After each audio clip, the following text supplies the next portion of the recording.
Flat Earth Clues, Part 2, The Byrd Wall. This is part of a series of clues that can help you get your head around both the design of the flat Earth system we live in and who has been involved in the deception to hide it from you. This clue revolves around one of the most remarkable men you may have never heard of, Richard E. Byrd, and his relationship with Antarctica and the secretive missions he carried out there until his dying day. Some of you have followed the legend of Richard Byrd through the hollow Earth theory.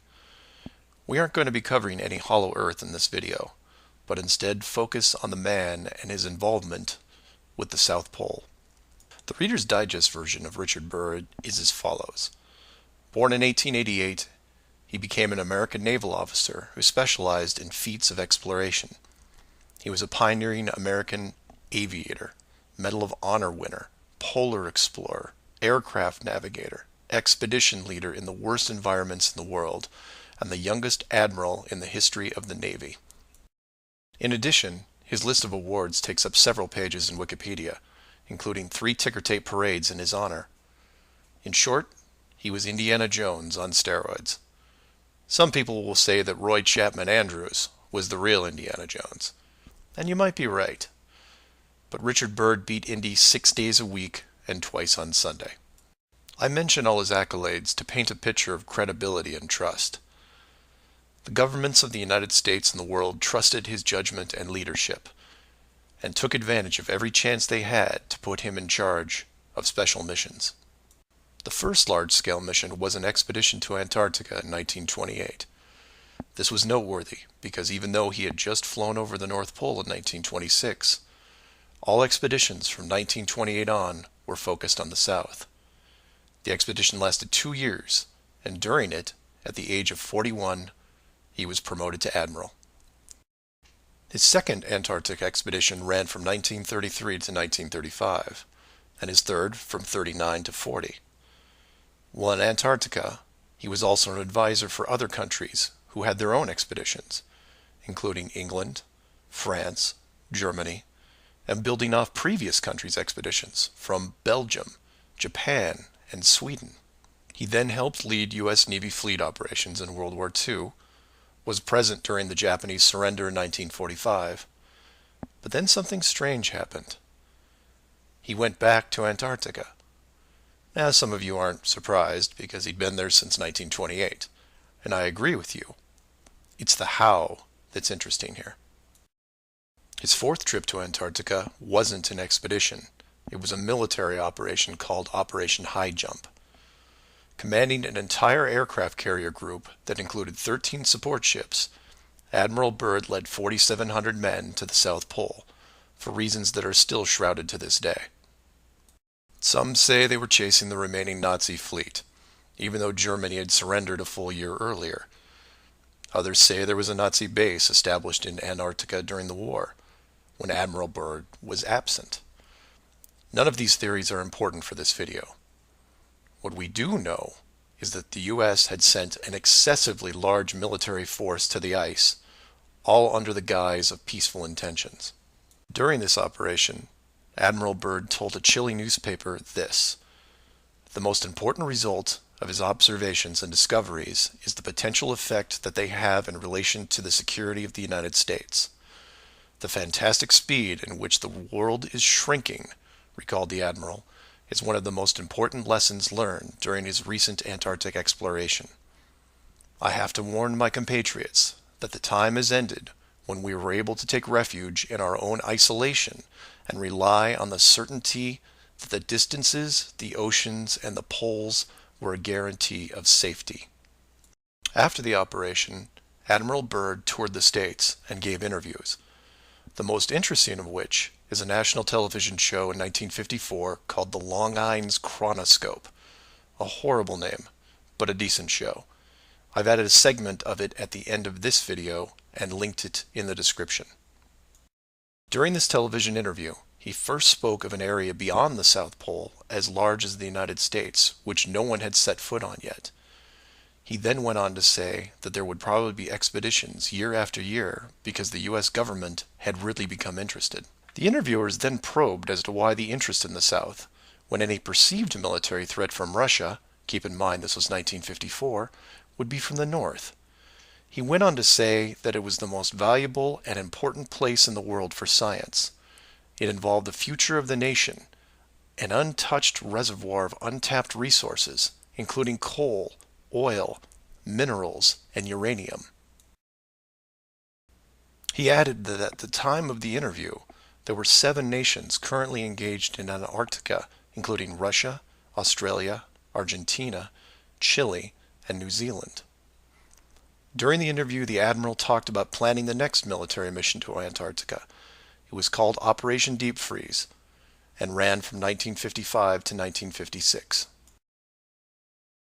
The mission was completed, and he supposedly returned home. Now this is where you come in and say, so what? And normally I'd agree with you, except for what happened next. Nothing happened next.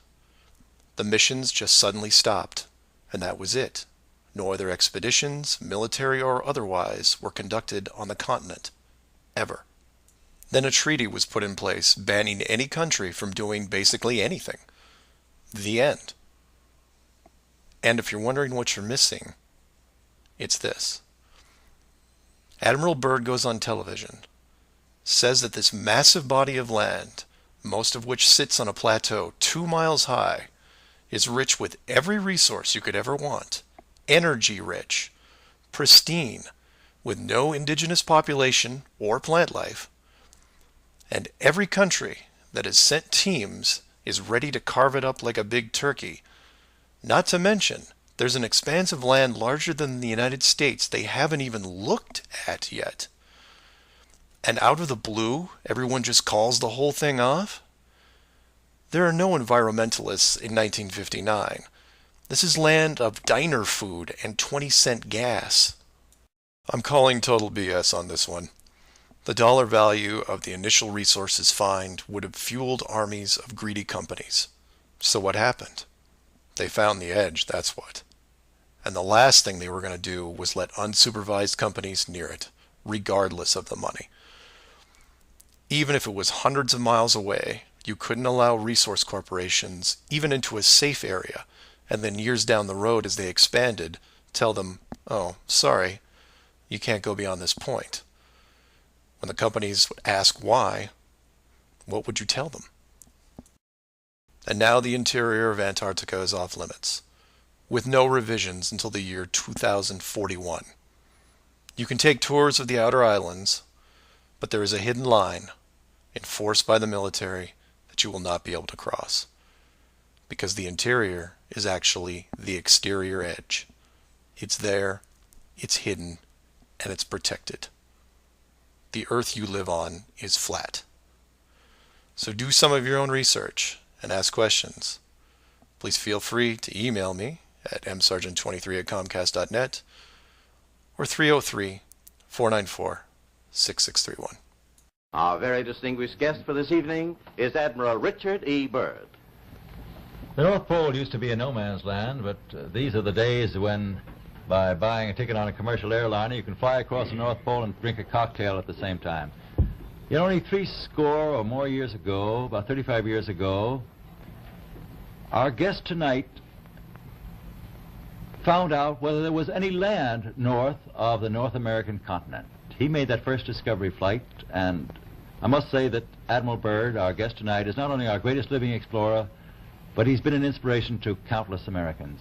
Admiral Byrd, you've been to both the North Pole and the South Pole. Is there any unexplored land left on this Earth that might appeal to adventurous young Americans? Yes, there is. And not up around the North Pole, because it's getting crowded up there now, because they find out it's really usable, not only to live in, but militarily. But strangely enough, there's left in the world today an area as big as the United States that's never been seen by a human being. And that's beyond the pole on the other side of the South Pole from Middle America.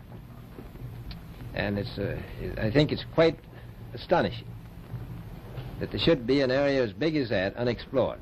This is a tremendous So challenge. there's a lot of adventure left down at the bottom of the world. Admiral, an expedition to which I believe you're the advisor is now en route. What is that expedition doing? Well, that's the icebreaker Atka.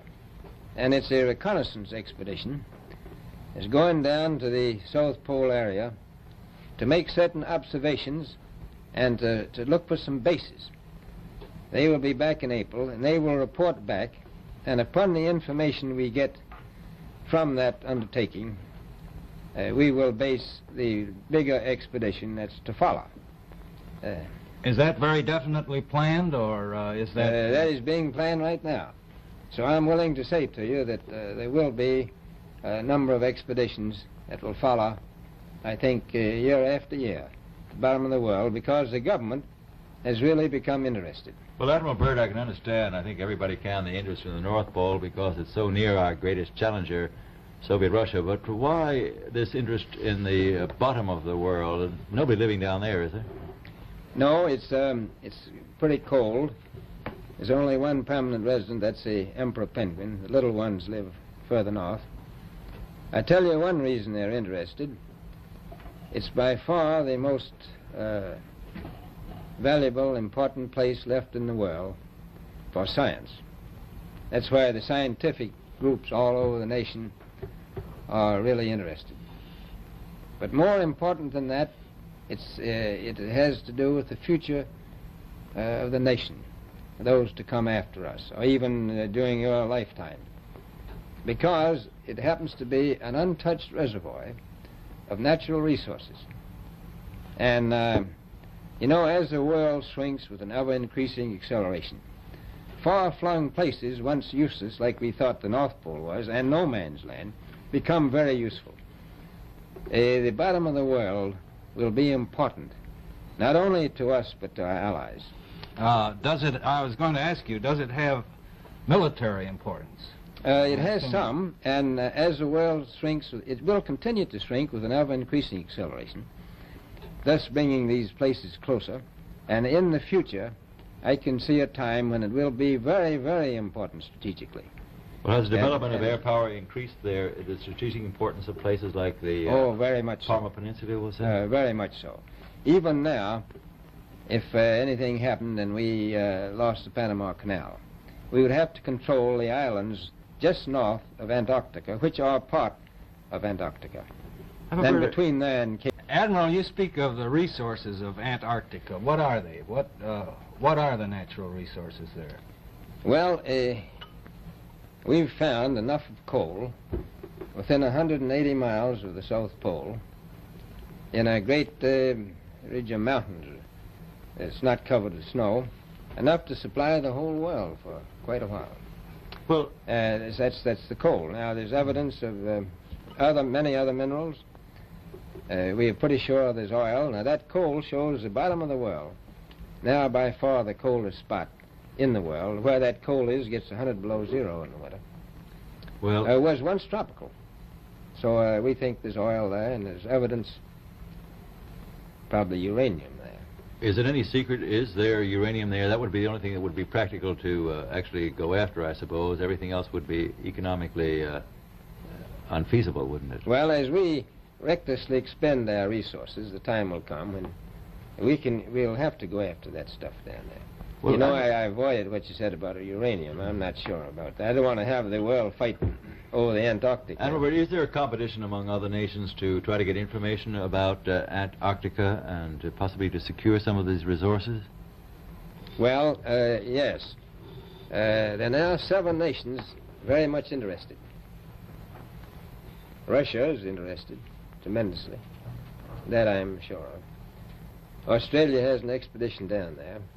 The Argentine, the Chile, New Zealand, Britain, and so on.